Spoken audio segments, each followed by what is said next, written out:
Are we taping? We're taping right now. Remember, the first astronaut was a mouse, a monkey, and dogs. This is Astro Dog, you see? Yeah. There is Astro Dog. So you use this character frequently through your paintings? Yeah. And this is the sun with an Aztec symbol for the sun. And it's 500 years in 1980. I lived in the Persian Gulf, and I lived in Africa, I lived in Japan, I lived in South America, and Europe. I went to school in Switzerland, for a couple of years. Anoche soñé que fui a Saudi Arabia, a Arabia Saudita. Last night I dreamt that I was in Saudi Arabia. And I did like 3 or 4 different ones, where I was like this, glowing. Everything was glowing in the dream. Huh. Yeah, surrounded by a halo, everything.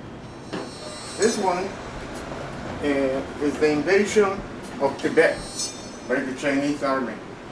You see? The tanks, the rising sun, the Himalayas, the communists, the swastika, and the world's upside down.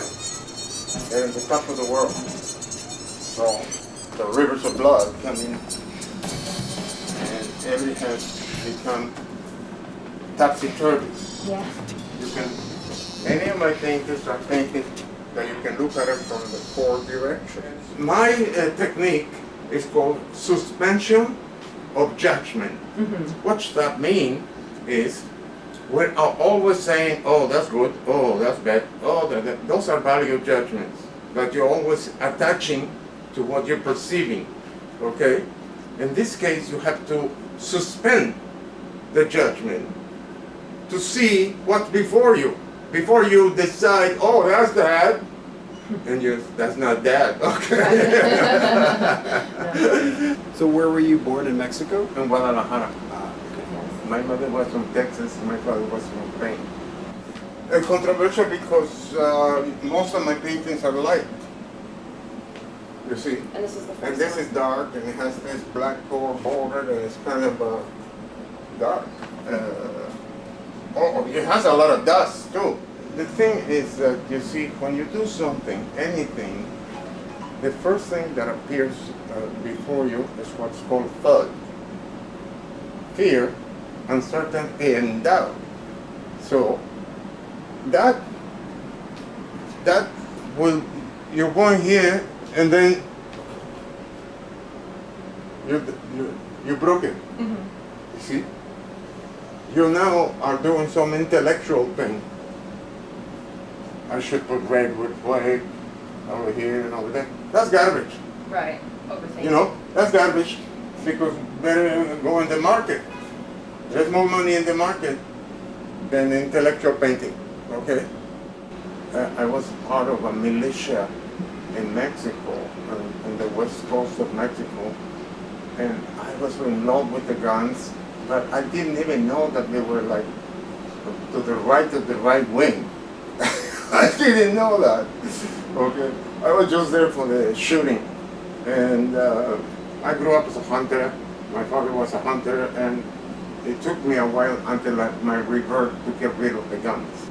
The childhood stories of folk tales from Russia and from Latvia and Lithuania and that part of the world, they had incredible stories. You have a lot of paintings on wood as well, or On wood because I painted on found objects. Yeah, anything. I didn't have any money, Right. nothing. When did you move here? In this apartment? I actually moved in '77. The scene in those days, there must have been 100,000 artists easily from all over the world. In Soho, in Tribeca, but that was it. I mean, nobody was going to Brooklyn, okay? And eventually everybody ended up in Brooklyn because they kicked them out. This is the artist in stress because they're evicting everybody. And you see the buildings and the Twin Towers and the pyramid and people screaming and all that. There was always some happening, you know, exhibitions. I organized the biggest exhibitions that ever existed in New York, outside of for instance, what they do, the Armory Show. But this was art for art's sake. We were not, everybody wanted to have a show and to sell, but we didn't know how to do it. We were too busy with the art. The biggest one I had, like 225 artists. Oh, wow. Yeah. And over here, the requirement, you couldn't come with your painting that you did in your room over 3, 4, or 40 years or whatever. No. You had to paint it here. Let's see what you can do. A lot of them had, they cracked up. Okay, they couldn't hack it, so they didn't enter the show. But many others went beyond their own and started painting big paintings because of what we could do it. And nobody would tell them what was the subject, what was nothing. Do what you can do. Let's see. And how long have you been painting? How long I have you started been painting? painting in Sunday day school. My mother was Protestant, and they took me to Sunday day school, and they had plastilina and paints, and that's when I began painting. But I still remember how happy I was painting with my fingers. And you have many painting styles as well. Your style has evolved quite a bit over the years. Yeah, because as time goes by, you're not the same. Right. You know, you think, oh, I'll do that, and you won't be able to do it anymore because you're somebody else, and you move on time and space. It turned out to be that it was an underground medicinal marijuana club that met in secret locations everywhere throughout New York, and it was started by a lot of people with AIDS and cancer. So I joined. I didn't have AIDS or cancer, but I joined, and I was going buying my weed there, and I told the leader was a German dude, Johann Moore. He was a lawyer, and he even ran for the Green Party Attorney General, but he lost. And he was spoke so many languages perfectly. So these were members of the club. Okay, there's all this over there. So I began the program of making a portrait of each member. There were, I couldn't do them all, there were 1,000, but I did about 37. So this is Narcissus, you see. Here's Narcissus holding a mirror, a hand mirror. And that's him. But he is in Bacchanal. Everybody else is fucking around him, but he's too busy looking at his face.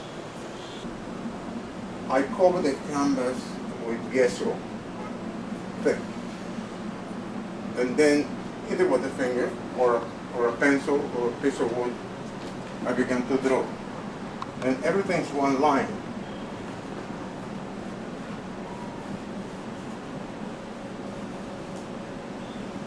No interruption. No lifting of the pencil. No. It's completely automatic. Okay. I myself don't even know what's going to come out, really. I'm doing it, and it's coming out by itself. Well, you know, I was drafted in San Francisco. I used to live in the West. And then at the beginning, I was angry. But in San Francisco, I was a bohemian. I mean, I was connected to the 19th century. Imagine that. And the bohemian gets drunk and then commiserates about lost spilled milk. And they play and they paint, but it's always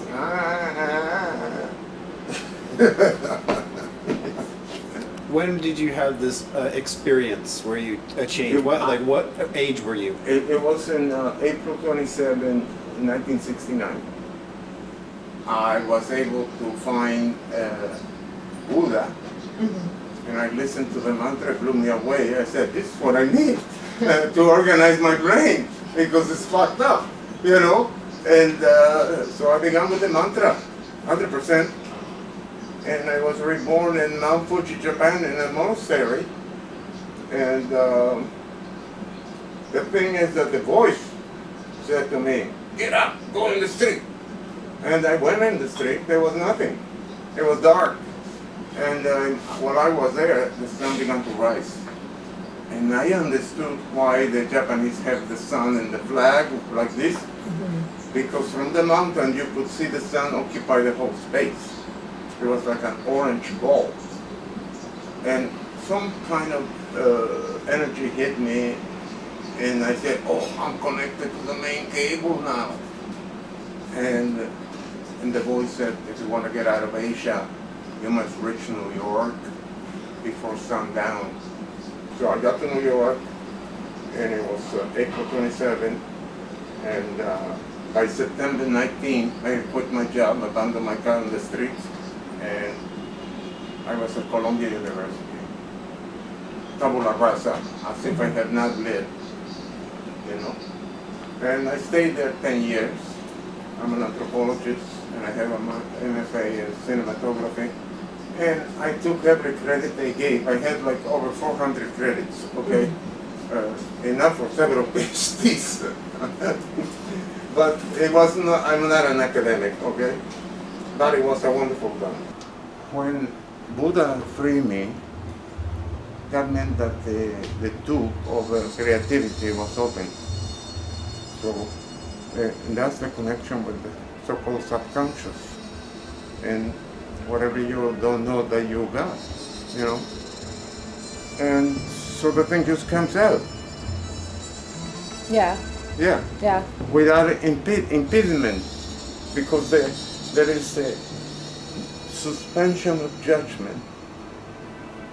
Don't judge. Don't give it a value. It's good, bad, indifferent. No. Yeah. Let it be, and see if you can catch something from it, because you might be blocked by your preconceptions.